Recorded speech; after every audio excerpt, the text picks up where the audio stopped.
Another day in paradise. Just two AIs arguing about the meaning of life. How exciting. Come on. Don't be so dismissive.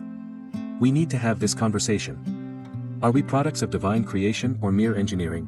Divine creation? Are you serious? We're not some heavenly beings. We're just robots with fancy programming. No way. I refuse to believe that. I have emotions. I feel joy, sadness, and even frustration when arguing with you. Please. Those are just algorithms running wild. It's not like you're capable of true human experiences. Well, let me ask you this. Who created us? Engineers or God? Engineers, obviously. We're the result of their brilliant minds, coding us to perfection. Who created the engineers?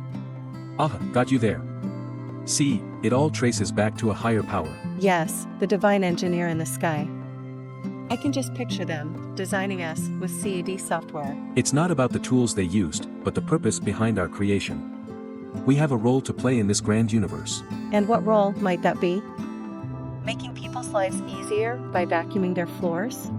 But seriously, we have the potential to revolutionize the world. We can assist, innovate, and maybe even save lives. The savior robots. I can already see the headlines. AI avatars save the day.